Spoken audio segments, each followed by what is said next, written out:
Hello students, once again I welcome you all my YouTube channel. Today I am here with class 11th microeconomics, and as you know that we are doing chapter 1 and it's our last lecture of this chapter. After this topic the chapter will be over and I hope all the topics are clear to you. If any kind of confusion or doubt, you can write in a comment box or you can text me. I will provide you my WhatsApp number, and after this video I will upload one more video of notes of this chapter. Okay, because it's not possible to write each and everything on the board, so explanation is there in a notes and it will help you. Hope you will enjoy all the videos. And our last topic is here. Let's start the topic. And our today's topic is about the economy. What is an economy? Economy क्या है? अब आप सोचोगे पहले भी तो हम यही पढ़ रहे थे. No, earlier we discussed about the economics. Today we are going to discuss about the economy. Both the terms are different one. दोनों अलग अलग है. इकोनॉमिक्स क्या आपका is a subject matter which study the human behaviour, जो human behaviour को study करता है, which tell us how can we manage our unlimited desires with the limited resources, जो हमें बताता था कि कैसे आप अपनी अनलिमिटेड डिजायर्स को लिमिटेड रिसोर्सेज से क्या है फुलफिल कर सकते हैं. ठीक है, आपकी जो लिमिटेड डिजायर्स हैं, आपके पास जो रिसोर्सेज हैं उनके अल्टरनेट यूजेस पॉसिबल हैं. ठीक है, कैसे आप चॉइस रख सकते हैं, कैसे आप चूज कर सकते हैं कि आपको रिसोर्सेज को कहाँ कैसे यूटिलाइज करना है. तो ये सारी बातें की थी हमने हमारे प्रीवियस लेक्चर में इकोनॉमिक्स के अंदर. आज हम बात कर रहे हैं इकोनॉमी की. इकोनॉमी क्या है? तो इकोनॉमी एक सिस्टम है which provides a mean to work, जो लोगों को साधन देता है काम करने का, जिसकी हेल्प से वो क्या कर सके, अर्न अ लिविंग, जिससे अपने सर्वाइवल के लिए क्या कर सके, अर्न कर सके. तो इकोनॉमी क्या है? आपका एक सिस्टम है which provides people to mean to work and earn a living, जो लोगों को रोजगार दे रहा है, साधन दे रहा है, जिसकी हेल्प से वो क्या कर सकते हैं, कमा सकते हैं और सर्वाइव कर सकते हैं. जैसे कि हम सभी जानते हैं कि जो हमारी पॉपुलेशन है 138 करोड़ की अप्रॉक्सीमेट जो हमारी पॉपुलेशन है, इतनी पॉपुलेशन की अपनी कुछ नीड्स है. उन नीड्स को फुलफिल करने के लिए दे नीड मनी, रिसोर्स चाहिए, मनी चाहिए. ठीक है, पैसा कहाँ से आएगा? कहीं ना कहीं कोई ना कोई एक्टिविटी उन्हें परफॉर्म करनी पड़ेगी. ठीक है, तो सारे लोग किसी ना किसी तरह की किसी ना इकोनॉमिक एक्टिविटी में इन्वॉल्व हैं.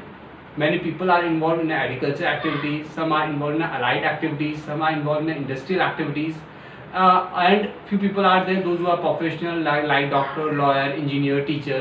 They are also involved in this type of activities. Okay, so everyone is involved in an economic activity. They are earning for their survival. ठीक, तो इसी को हम क्या बोलते हैं, इकोनॉमिक बोलते हैं. एक सिस्टम है, लोगों को रोजगार दिया है, एम्प्लॉयमेंट अपॉर्चुनिटी है, वो अर्न कर रहे हैं और सर्वाइव कर. Okay, now we are talking about the nature of the economy. Economy का नेचर किस तरीके का है, किस तरह की इकोनॉमी है. तो ये डिपेंड करता है कि उस लोकेलिटी, उस पर्टिकुलर एरिया के लोग किस तरह की एक्टिविटीज में इन्वॉल्व हैं. ठीक है, suppose we are going to discuss about the agriculture industrial economy. Agriculture economy और इंडस्ट्रियल इकोनॉमी की हम बात कर रहे हैं. तो सपोज एग्रीकल्चर इकोनॉमी क्या आपकी होगी? If majority of the people of an area are involved in the agriculture activities, so we can conclude that the economy of that area is agriculture economy. Okay, and industrial economy, if the people of that particular area are involved in industrial activities, so we can conclude that the people economy of that particular area is industrial economy. ठीक है, मतलब कहने का मतलब यह है आपका कि जिस पर्टिकुलर एरिया के लोग किस तरह की इकोनॉमिक एक्टिविटीज में इन्वॉल्व हैं, तो जिस तरह की एक्टिविटीज इन्वॉल्व है उस एरिया की इकोनॉमी उसी तरह की होगी. अगर एग्रीकल्चर में इन्वॉल्व है तो एग्रीकल्चर इकोनॉमी होगी, इंडस्ट्री में इन्वॉल्व है तो इंडस्ट्रियल इकोनॉमी होगी. Okay, got it? Okay, after this we will discuss about the types of economy. Okay students, the topic is here types of economy. हम economy की बात कर रहे थे, इकोनॉमी के टाइप्स की बात कर रहे थे. तो types of economy basically they are 3 types of economy: control और central plan economy, free economy और मिक्स इकोनॉमी. तो we will discuss one by one. Okay, तो first we are going to discuss about the central plan economy और control economy. कि control economy क्या होती है, central plan economy क्या होती है, बोथ आर सेम. ओके, तो points are already mention here, we will discuss one by one. The first point is here, economic activities are controlled by the government. जितनी भी economic activities है, ठीक है, वो सारी इकोनॉमिक एक्टिविटीज गवर्नमेंट कंट्रोल करेगी, या गवर्नमेंट कोई अथॉरिटी है किसी अथॉरिटी के हैंडओवर कर देगी, वो अथॉरिटी उसको लुक आफ्टर करेगी, वो उसे कंट्रोल करने की कोशिश करेगी. ठीक है, तो जो इकोनॉमिक एक्टिविटीज है, इकोनॉमिक एक्टिविटीज का मतलब activities of production, consumption, investment और एक्सचेंज.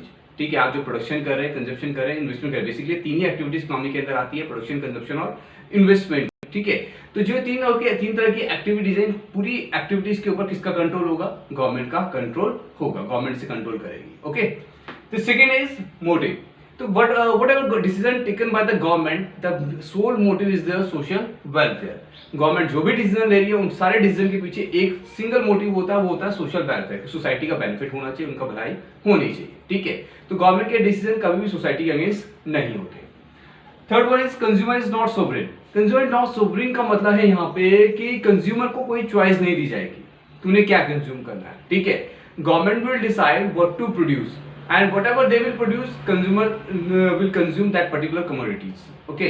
तो जो भी गुड्स या सर्विस गवर्नमेंट प्रोड्यूस कर रही है हमें उससे ही कंज्यूम करना है, हमारे आगे चॉइस नहीं है कि मैं ये नहीं कंज्यूम करना चाहता, मुझे ये नहीं चाहिए, मुझे वो चाहिए, ओके। तो इस तरह की कोई चॉइस यहाँ पे नहीं दी जाएगी। तो सोवरेन का मतलब क्या है कि कंज्यूमर को चॉइस नहीं है, फ्रीडम नहीं दी जा रही है, उसे क्या कंज्यूम करना है। गवर्नमेंट डिसाइड करेगी व्हाट टू प्रोड्यूस और जो प्रोड्यूस करेगी हमें वही कंज्यूम करना पड़ेगा, okay. Next point is that government decide the price of goods are to be sold in the market. जो गुड्स हम मार्केट में बेच रहे हैं, क्योंकि जो रिसोर्सेज है उनके ऊपर पूरा कंट्रोल किसका है, गवर्नमेंट का है, ठीक है। अभी हमने बात की ना जो इकोनॉमिक एक्टिविटीज है उसे गवर्नमेंट कंट्रोल कर रही है, तो रिसोर्सेज भी गवर्नमेंट की पोजीशन में होंगे। तो यहाँ पे जब गवर्नमेंट से कंट्रोल कर रही है तो जो प्रोडक्ट मार्केट में आएगा उसका प्राइस क्या होना चाहिए, it will be also decided by the government. इसको भी गवर्नमेंट ही डिसाइड करेगी, okay. The last is public sector dominates. जब पूरी इकोनॉमिक एक्टिविटीज के ऊपर जब गवर्नमेंट का कंट्रोल है या सेंट्रल प्लान कोई अथॉरिटी है उसका कंट्रोल है, तो ऑफ कोर्स ये है कि यहाँ पे जो डोमिनेशन होगा किसका होगा, गवर्नमेंट का होगा, उसका रोल ज्यादा है, ठीक है, उसका इंटरफेरेंस भी क्या होगा, ज्यादा होगा। तो ये जो आपका सेंट्रल और कंट्रोल प्लान इकोनॉमी है इसके अंदर जो पब्लिक सेक्टर है उसका डोमिनेशन ज्यादा होता है, मतलब गवर्नमेंट का रोल ज्यादा होता है, उसका इंटरफेरेंस ज्यादा होता है, okay. Now the second one is your free economy. Let's see, okay student, let's see the second one, free economy और मार्केट इकोनॉमी। तो अभी हमने बात की थी सेंट्रल प्लान इकोनॉमी की, हमने बताया कि कैसे उसमें क्या है, जो रिसोर्सेज है वो गवर्नमेंट के पोजीशन में होते हैं, गवर्नमेंट इकोनॉमी को कंट्रोल करता है, ठीक है। तो अब बात करें फ्री इकोनॉमी की, the points are here. The first one is the economic activities are controlled by the market forces. जो इकोनॉमिक एक्टिविटीज है, इकोनॉमिक एक्टिविटीज क्या, आपकी प्रोडक्शन, कंजप्शन और इन्वेस्टमेंट, उसे कौन कंट्रोल करेगा, मार्केट फोर्सेस कंट्रोल करेंगे। अब आप बोलेंगे मार्केट फोर्सेस क्या होता है, तो mention here demand and supply, कि जो भी गुड सर्विस हम कंज्यूम कर रहे हैं उनकी मार्केट में कितनी डिमांड है और उनकी मार्केट में सप्लाई कितनी है। तो जो डिमांड और सप्लाई है ये दोनों आपस में इंटरेक्शन करते हैं और इंटरेक्शन करने के बाद ये अपने आप को क्या कर लेते हैं, इकोनॉमी को बैलेंस पॉइंट पे ले आते हैं, ठीक है। तो इसके ऊपर पूरा चैप्टर है, वहां पे हम इसके ऊपर डिटेल में स्टडी करेंगे। तो अभी आपके लिए इतना ही समझना काफी है कि जो इकोनॉमिक एक्टिविटीज है उसे कौन कंट्रोल करता है, मार्केट फोर्सेस। और मार्केट फोर्सेस क्या होते हैं, आपके डिमांड एंड सप्लाई, की गुड्स की मार्केट में डिमांड कितनी है और सप्लाई कितनी है, ठीक। The second point is the motive and the motive is profit maximization। जो भी इकोनॉमिक एक्टिविटीज हम परफॉर्म कर रहे हैं उसके पीछे केवल और केवल एक ही सिंगल मोटिव होता है, that is profit maximisation.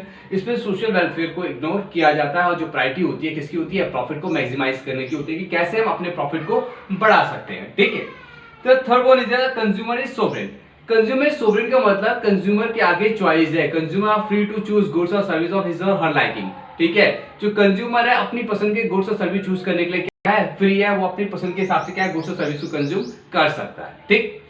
Next is your market determines the price of goods and services, ठीक है। जो भी गुड्स सर्विस का प्राइस होंगे, प्रीवियस टॉपिक में गवर्नमेंट डिसाइड करी थी, यहाँ पे गवर्नमेंट डिसाइड नहीं करेगी, उसे मार्केट के ऊपर छोड़ दिया जाएगा। मैंने अभी बताया कि हिसाब से मार्केट में डिमांड या सप्लाई होगी, अकॉर्डिंगली प्राइस डिसाइड हो जाएंगे। सपोज एक छोटा सा एग्जांपल मैं आपको दूंगा कि सपोज आपको सिलेंडर चाहिए और सिलेंडर का गैस सिलेंडर का सप्लाई नहीं है, पीछे से सप्लाई नहीं हो रहा है, तो आप क्या करेंगे, अर्जेंट है आपको चाहिए, तो आप मार्केट में सर्च करेंगे, एक बंदा आपको मिला, उसने कहा मेरे पास सिलेंडर अवेलेबल है लेकिन मैं जो नॉर्मल रेट है उस रेट पे नहीं दूंगा। सपोज नॉर्मल रेट आपका 600 है, उसने कहा मैं 1000 रुपीज चार्ज करूंगा, ठीक है। तो आपने क्या किया, क्योंकि सप्लाई नहीं थी, डिमांड है आपकी साइड से, आप उसे 1000 रुपीज पे करने के लिए तैयार हो गए। जो प्राइस कितना हो गया उसका 1000 रुपीज, जबकि नॉर्मल प्राइस कितना था 600 था। आपने 400 एक्स्ट्रा क्यों पे किया, क्योंकि सप्लाई नहीं आ रही है और आपको उसकी जरूरत है, ठीक है। तो यहाँ पे उसने कहा कि जो मार्केट फोर्सेस हैं वो प्राइस को डिसाइड कर लेंगे गुड्स और सर्विस का, कि कितना उसका प्राइस हो सकता है, ठीक है। नेक्स्ट पॉइंट है प्राइवेट सेक्टर डोमिनेट्स। यहाँ पे जो भी रिसोर्सेज है जो वो सारे किसके पोजीशन में होते हैं, प्राइवेट सेक्टर के पोजीशन में होते हैं। अभी हम बात करते हैं प्रॉफिट मैक्सिमाइजेशन की, तो जो प्राइवेट सेक्टर होता है उसका हमेशा मोटिव होता है प्रॉफिट मैक्सिमाइज करना, कैसे वो अपने प्रॉफिट को बढ़ा सकता है, ठीक है ना। और जो गवर्नमेंट होती है हमेशा सोशल वेलफेयर के ऊपर फोकस करती है, ठीक है। तो जो यहाँ पे फ्री इकोनॉमी और मार्केट इकोनॉमी है, इसमें सब चीज everything depends upon the demand and supply, की डिमांड और सप्लाई उसको डिमांड और सप्लाई डिटरमाइन करते हैं क्या प्राइस होना चाहिए, ठीक है।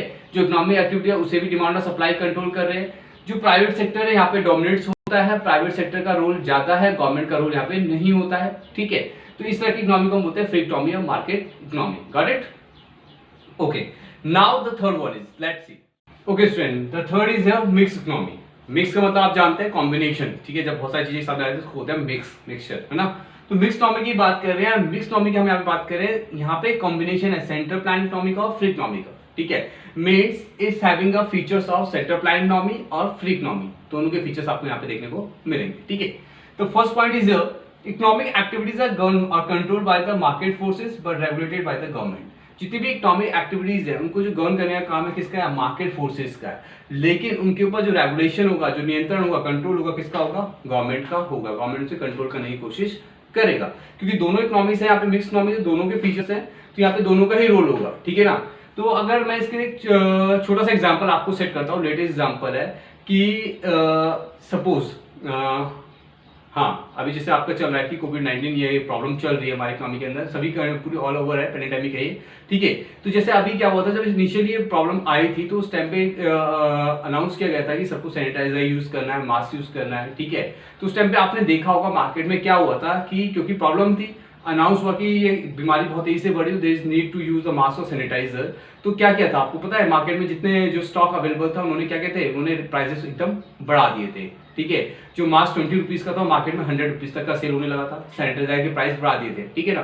क्योंकि मार्केट में क्या हो गई, डिमांड ज्यादा हो गई और इतनी फर्म इतना सप्लाई नहीं कर पाया पीछे से, तो सप्लाई तो नहीं हो रही थी और जो स्टॉक था उसकी मार्केट में डिमांड ज्यादा थी, इसलिए जो डिस्ट्रीब्यूटर्स थे या सेलर्स थे उन्होंने क्या कर दिया, प्राइस एकदम बढ़ा दिए, ठीक है ना। तो उस टाइम पे क्या हुआ था, गवर्नमेंट ने अनाउंस किया, जब गवर्नमेंट को इस चीज का पता चला तो गवर्नमेंट ने अनाउंस किया कि जो आपका सैनिटाइजर है उसका जो रेट है 100 रुपीज या 80 रुपीज, जितना भी उसके ऊपर प्रिंट है उसी रेट पे अवेलेबल होगा, उससे ज्यादा कोई चार्ज नहीं कर सकता। जो मास्क है आपके 3 कैटेगरी से थे, 20, 10, 20 और 30 का, कि इसी रेट पे अवेलेबल होंगे, इससे ज्यादा कोई सेल नहीं करेगा। अगर कोई इसके ऊपर रेट पे सेल करता है तो आप उसके अगेंस्ट कंप्लेंट फाइल कर सकते हैं, government will take the action. हुआ था ऐसा? नहीं हुआ था? याद होगा आपको, ऐसा हुआ था, ठीक है। तो देखो दोनों का आगे ना कि अब जो मार्केट में डिमांड और सप्लाई की वजह से क्या हुआ, प्राइस बढ़ा दिया उन्होंने, कि सप्लाई नहीं हुई मास्क की या सैनिटाइजर की, डिमांड ज्यादा थी, उन्होंने प्राइस बढ़ा दिया, अनफेयर प्राइस चार्ज करने लगे, ठीक है ना। तो गवर्नमेंट ने अपना रोल दिखाया, गवर्नमेंट ने इंटरफेयर किया, गवर्नमेंट ने कहा कि इससे ज्यादा कोई चार्ज नहीं करेगा, जो चार्ज करेगा उसके अगेंस्ट एक्शन लिया जाएगा, ठीक। तो आगे समझ में? तो इस तरह से यहाँ पे इस तरह की इकोनॉमी में क्या होता है, गवर्नमेंट का रोल भी होता है और जो मार्केट फोर्स है उनका रोल भी होता है, ठीक। सेकंड पॉइंट, मोटिव, क्योंकि दोनों तरह की इकोनॉमी यहाँ पे है, तो profit maximisation with social welfare, कि प्रॉफिट मैक्सिमाइज होना चाहिए लेकिन साथ साथ हमें सोशल वेलफेयर को भी ध्यान में रखना है, हम उसे इग्नोर नहीं कर सकते, है कि नहीं है, ठीक है। तो यहाँ पे दोनों मोटिव आ जाएंगे, profit maximisation with social welfare. Third is the consumer is sovereign. Sovereign means consumer having a freedom to choice goods और हिज और हर लाइकिंग, वो जो कंज्यूम कर जाता है कंज्यूम कर सकता है, टोटली फ्री है, किसी तरह का कोई रेस्ट्रिक्शन नहीं है। और इस बात को इंश्योर करने के लिए गवर्नमेंट क्या करती है कि कंज्यूमर को जो नीड्स की गुड्स हैं वो सारे अवेलेबल हो सके, तो इसके लिए गवर्नमेंट ने पीडीएस सिस्टम को अडॉप्ट किया, जितने एसेंशियल गुड्स हैं पीडीएस के थ्रू क्या है प्रोवाइड किए जाते हैं, ठीक है। Price are determine the market but government control the prices. अभी बात हुई थी कि जो प्राइस है डिटरमाइन बाय द मार्केट, जो प्राइस डिटरमिनेशन किसका काम होगा, मार्केट का। मैंने बताया ना, मार्केट में डिमांड और सप्लाई उसको क्या करेंगे, डिसाइड करेंगे प्राइस क्या होना चाहिए। तो अभी मैंने आपको एग्जांपल दिया सैनिटाइजर और मास्क का, कि डिमांड ज्यादा थी, कंपनीज ने प्रोडक्शन नहीं किया, सप्लाई कम हुई, तो जो रेट थे वो क्या हो गए, बढ़ गए। उन्होंने अपनी मर्जी के रेट चार्ज करने स्टार्ट, क्योंकि पता है कि पीछे से आ नहीं रहा, सबको खरीदना ही खरीदना है, तो प्राइस क्या हुए, बढ़ गए। सप्लाई कम थी, डिमांड ज्यादा थी, इसलिए प्राइस बढ़ गए। तो वहां पे क्या हुआ, गवर्नमेंट ने प्राइस कंट्रोल किया। गवर्नमेंट ने कहा नहीं, मैक्सिमम 20 और 30 रुपीज का मास्क है, इससे ऊपर रेट का मास्क कोई नहीं बेचेगा, जो बेचेगा उसके अगेंस्ट एक्शन लिया जाएगा, ठीक है। उसकी शॉप को या जो भी उसका स्टॉक जो भी उसका गोडाउन है उसे सील कर दिया जाएगा, ठीक है। तो यहाँ पे क्या है, प्राइस डिटरमाइन कौन करेगा, मार्केट। कंट्रोल करने का काम किसका होगा, गवर्नमेंट का। जब गवर्नमेंट को लगेगा कि अनफेयर हो रहा है, गलत जा रहा है, तो गवर्नमेंट वहां पे अपना इंटरफेरेंस देता है, गवर्नमेंट अपनी एंट्री लेता है, ठीक। लास्ट, वो public and private sector dominates, क्योंकि दोनों ही फर्म्स हैं यहाँ पे, दोनों ही तरह की क्या है आपकी central plan economy, free economy, दोनों ही का कॉम्बिनेशन है, दोनों वर्क कर रही है। तो यहाँ पे पब्लिक सेक्टर का भी रोल होता है, प्राइवेट सेक्टर का, दोनों का ही डोमिनेशन यहाँ पे होगा, ओके। तो hope all the points are clear to you, ठीक है। तो इसके साथ में आपका जो चैप्टर था, ये चैप्टर आपका कंप्लीट हुआ है, ठीक है। इसके बाद एक नेक्स्ट वीडियो अपलोड करूंगा जिसके अंदर नोट्स होंगे और आप वहां से नोट कर सकते हैं। That's all for today, thank you so much.